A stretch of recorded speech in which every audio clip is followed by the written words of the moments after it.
I'm Matt Massa, a photographer from Vancouver, British Columbia.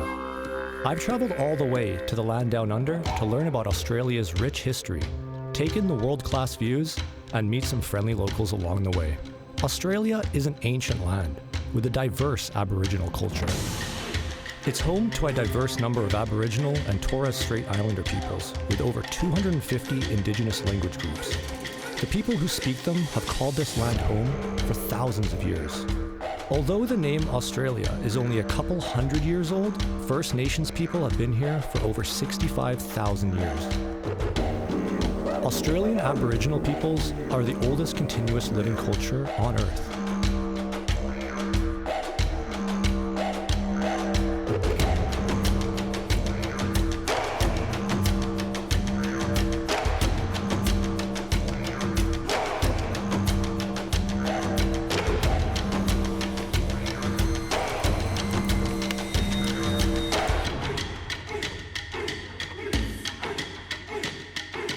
To learn more, we're heading inland to the Daintree Rainforest.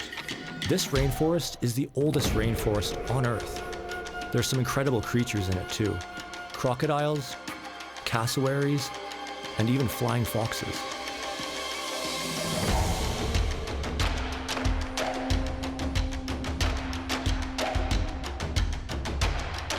I'm here at Mossman Gorge. I'm gonna do a Dreamtime walk and learn about some Gugu Yalanji culture. Let's go. Hi, I'm Matt. Hey, Matt. Pleased to meet you. Yalada. My name, Yanganda. Yanganda means protector of the waterfall. Welcome to the oldest continuous tropical rainforest in the world, the Daintree Rainforest. It's approximately 180 million years old, so way older than the Amazon. We of this area here are the Kuku Yalanji people. Kuku means speak, Yalanji, this place. So welcome you here to our beautiful country. So before we do go for a walk, I'm going to go through a smoking ceremony with you to welcome you here to country. So what this entails is just putting a protective barrier around yourself with smoke. So when we enter and leave this area, we don't be affected by any bad feelings, any bad spirits. It's also to cleanse your mind, your thoughts. And it's also to show respect to the elders of our tribes, to the land that we're on, and showing respect to each other. Let's proceed through the smoking ceremony. Let's go. Yuda, Yalen, Gaden, Nanjin, Nanga, Bubuna, Janen, Awara Wujal, Boy Gubu, Yuda Wawu, Nalga, Jalamandunge, Neo Budi Yanganda, Yalanjibam, Manungul Bubu, Yuda Waibalaji, Jalbu Jalbu, Dingar Dingar, Dubugari, Neo Joan, Yalada. Of all the different tree species in the rainforest, our people utilize certain trees over others. This is called red cedar. In our language, we say maracan. Still today, our wooden artifacts like the shields, we would cut it out of the roots of the trees. So the shape is there. So it's pretty handy to have that shape as well, because when we're not using it in battle, we would sit it on the hip so we could walk around with food, water, sometimes even the young babies carried around in that style.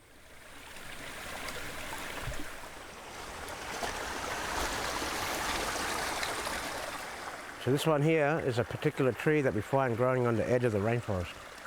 This is known as sarsaparilla. We call this karandal. What we do is just bunch it up, and what we'll get Soap. is a natural bush soap. When they went hunting, it's a lot of running around chasing the animals. So after a lot of strenuous exercise, we do get some form of aching muscles, aching joints, aching bones, arthritis. So after we take the leaves off, we grab the bark, crush it up a bit, and we rub that directly onto our skin. Have a smell of it. Wow. That smells very strong, but very good. That's a natural deep heat, tiger balm. So in the rainforest here, there is 135 medicinal plants of 102 families. That plant is one of them. So in a survival situation, if you ever find yourself stuck in this environment, the easiest way to find food is to look for your rivers and streams. The aquatic life is much more easier to hunt than the ones on the land. Today, I'm meeting Juan Walker, a Kuku Yalanji man of walkabout tours. The Kuku Yalanji people of Daintree have been living off this land for thousands of years. Juan is going to show me some of their practices. Hi, I'm Matt. Hey Matt, how are you? Welcome to Yalanji country. Thank you. My name's Juan. I run Walkabout Cultural Adventures.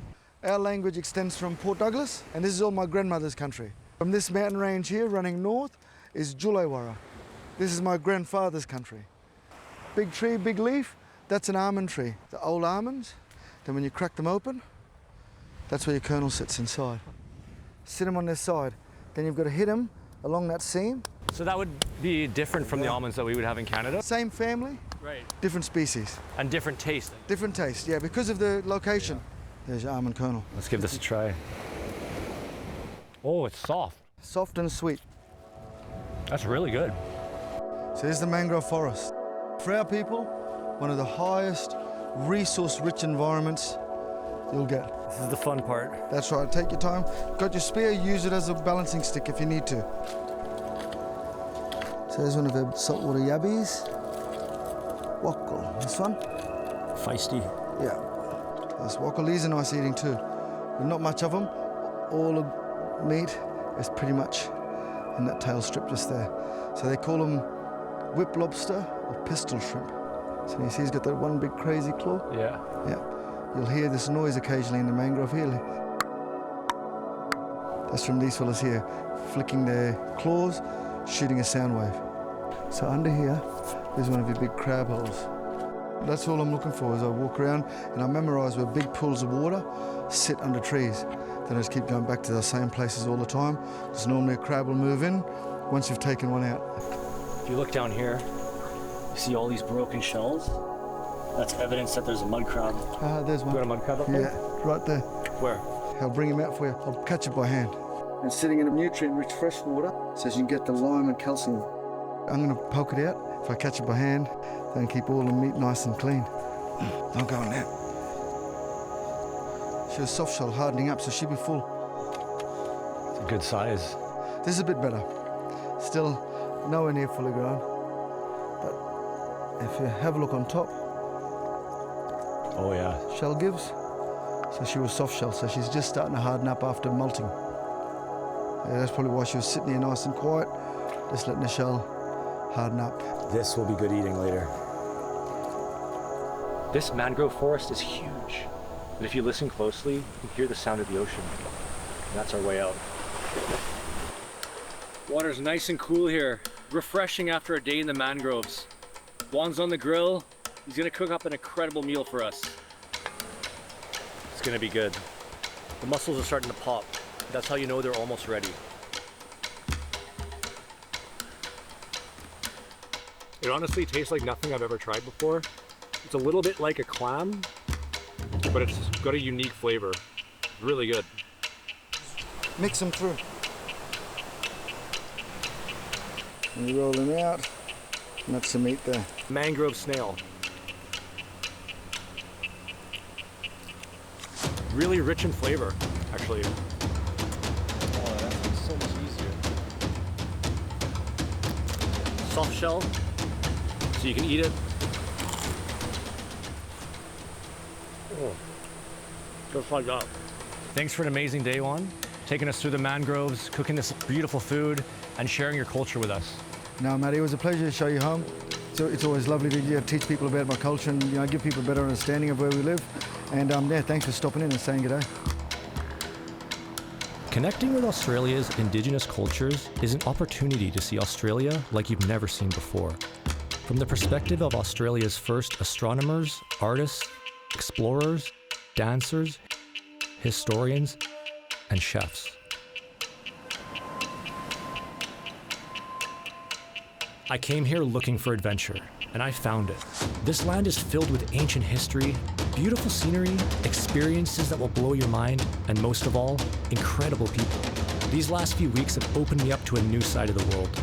I know I'll be back. So what are you waiting for? Come and say good day.